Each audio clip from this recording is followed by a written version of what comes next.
Hi there, I'm John Stansfield, just talking about an incident that happened to me as a QFI or a qualified flying instructor at RAF Church Fenton in 1965. We're here at the Newark Air Museum. They very kindly allowed us to sit in the Jet Provost cockpit with only one seat in it at the moment, so I'm sitting in the left-hand seat, whereas normally as an instructor I would be sitting in the right-hand seat. So you have to bear that in mind when I relate this incident. Now, this particular incident was concerning a University Air Squadron pilot. He'd spent some time flying chipmunks when he was in the University Air Squadron, and therefore had achieved a certain amount of confidence. And this was something that was a little bit annoying in some ways, because the Air Force treated these guys as if they hadn't flown before. And in other words, this is a control column, this is a throttle, this is how you fly an airplane. And they're a little bit annoyed by this. But anyway, on this particular trip, I'd only been a QFI for 1 month. And we were doing a high-level night flight. This going up to 35,000 feet in a Jet Provost, which is unpressurized. So obviously you're looking after your oxygen extremely closely. The brief was on the ground that at some time during this flight there would be an emergency of some sort, and he would have to sort it out and bring the aircraft back to the station. So the climb out went perfectly normally. We were up very quickly, we were up to 35,000 feet in about 20 minutes.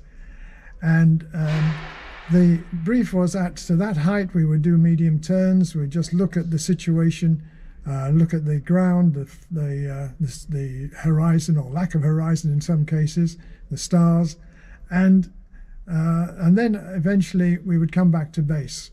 So that was the perfectly normal brief for a high-level night experience flight. So the student was handling this very well, and at the point where I thought, well, now's the time to have the medical emergency, I sort of clamped my chest and said, "Oh, I can't breathe," and flopped my head onto my chest.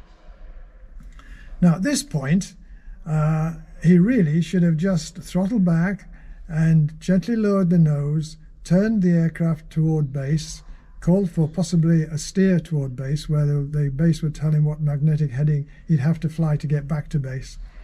But what this chap did, being overconfident, he kept full power on, he rolled the aircraft quite quickly upside down, and then started to pull through.